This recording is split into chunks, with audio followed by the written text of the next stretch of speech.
ಜೈ ಭಾರತ್ ವಂದೇ ಮಾತರಂ. ಪ್ರಧಾನಿ ಮೋದಿ ಅವರು ಫ್ರಾನ್ಸ್ ಪ್ರವಾಸ ಕೈಗೊಂಡಿದ್ರು. ಈ ಎರಡು ರಾಷ್ಟ್ರಗಳ ಸಂಬಂಧ ಇನ್ನಷ್ಟು ಗಟ್ಟಿಯಾಗಲಿದೆ.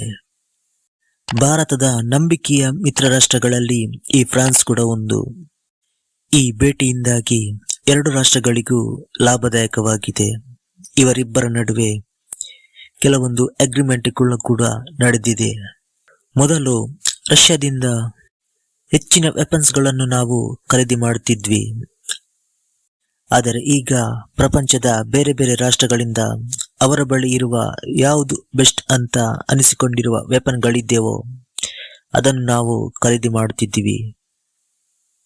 ಫ್ರಾನ್ಸ್ನ 3 ಕಿಲ್ಲರ್ ಹಂಟರ್ ಸಬ್ಮೆರಿನ್ಗಳನ್ನು ಕೂಡ ನಾವು ಖರೀದಿ ಮಾಡಲಿದ್ದೇವೆ.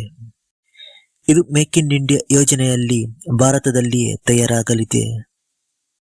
ಇನ್ನು ಸಮುದ್ರ ಭಾಗಗಳಲ್ಲಿ ಕೂಡ ನಾವು ಬಲಿಷ್ಠರಾಗಬೇಕು. ಚೀನಾವು ಹಿಂದೂ ಮಹಾಸಾಗರದಲ್ಲಿ ಪ್ರಾಬಲ್ಯ ಸ್ಥಾಪಿಸದ ಹಾಗೆ ನಾವು ನೋಡಿಕೊಳ್ಳಬೇಕು. ಅದಕ್ಕೆ ನಾವು ಕೂಡ ಬಲಿಷ್ಠರಾಗಬೇಕು.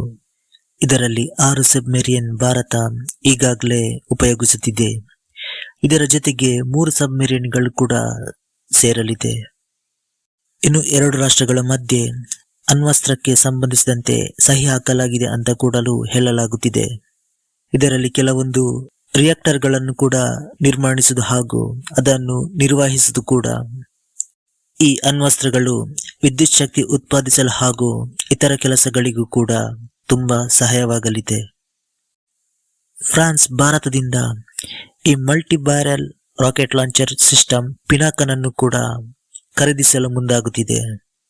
ಈ ಪಿನಾಕ ಎಷ್ಟು ಡಿಸ್ಟ್ರಕ್ಟಿವ್ ವೆಪನ್ ಅಂತ ಇಡೀ ಜಗತ್ತಿಗೆ ಗೊತ್ತಿದೆ. ಇದನ್ನು ಅರ್ಮೇನಿಯಾವು ಕೂಡ ಖರೀದಿ ಮಾಡಿತ್ತು. ಭಾರತವು ಈ ವೆಪನ್ಸ್ ಅನ್ನು ಕೂಡ ಅಪ್ಗ್ರೇಡ್ ಮಾಡಿದೆ. ಫ್ರಾನ್ಸ್ ತನ್ನ ಆಯುಧಗಳನ್ನು ಮಾಡರ್ನೈಸೇಷನ್ ಮಾಡ್ತಾ ಇದೆ.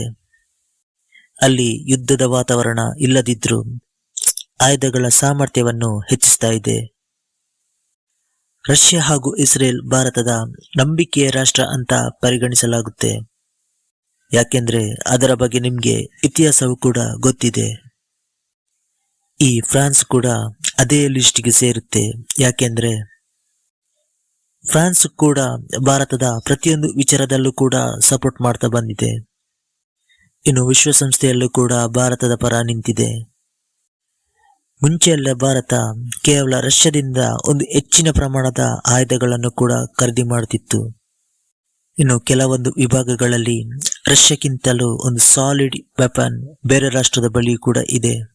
ಭಾರತದ ಆಯುಧ ನೀತಿಗಳಲ್ಲಿ ಕೆಲವೊಂದು ಬದಲಾವಣೆಗಳನ್ನು ಕೂಡ ಮಾಡಿದೆ. ನಮ್ಗೆ ಬೇಕಾಗಿರುವುದು ಅತ್ಯುತ್ತಮ ಆಯುಧ. ಆ ಆಯುಧದಲ್ಲಿ ಒಳ್ಳೆಯ ರೀತಿಯ ಸೌಲಭ್ಯಗಳಿರಬೇಕು. ಭಾರತ ರಷ್ಯಾದಿಂದಲೂ ವೆಪನ್ಸ್ಗಳನ್ನು ಕೂಡ ಖರೀದಿ ಮಾಡುತ್ತಿದೆ. ಅದರ ಜೊತೆಗೂ ಕೂಡ ಬೇರೆ ರಾಷ್ಟ್ರಗಳಿಂದಲೂ ವೆಪನ್ಸ್ ಖರೀದಿ ಮಾಡಿ ಭಾರತ ಇನ್ನಷ್ಟು ಬಲಿಷ್ಠವಾಗ್ತಿದೆ. ಈಗ ಜಗತ್ತಿನಲ್ಲಿ ಆಯುಧಗಳ ಕಾಂಪಿಟೇಷನ್ಗಳು ನಡೆಯುತ್ತಿದೆ. ಯಾವುದು ಬೆಸ್ಟ್ ವೆಪನ್ಸ್ ಅಂತ ಪರಿಗಣಿಸುತ್ತೇವೋ ಅದನ್ನು ನಾವು ಖರೀದಿಸುತ್ತೇವೆ. ಇನ್ನು ರಫೇಲ್ ಫೈಟರ್ ಜೆಟ್ ಯುದ್ಧ ವಿಮಾನಗಳ ಬಗ್ಗೆಯೂ ಮಾತುಕತೆ ನಡೆದಿದೆ. ಫ್ರಾನ್ಸ್ನಿಂದ 36 ಯುದ್ಧ ವಿಮಾನಗಳನ್ನು ಖರೀದಿಸಿರುವ ವಿಚಾರ ನಿಮಗೆ ಗೊತ್ತಿದೆ. ಆದರೆ ಈಗ ಭಾರತದ ನೌಕಾದಳಕ್ಕೆ ಈ ರಫೇಲ್ ಯುದ್ಧ ವಿಮಾನಗಳಂತಹ ಅವಶ್ಯಕತೆ ಇದೆ. ಇನ್ನು ಆ ವಿಚಾರದ ಬಗ್ಗೆಯೂ ಮಾತುಕತೆ ನಡೆದಿದೆ ಎನ್ನಲಾಗುತ್ತಿದೆ.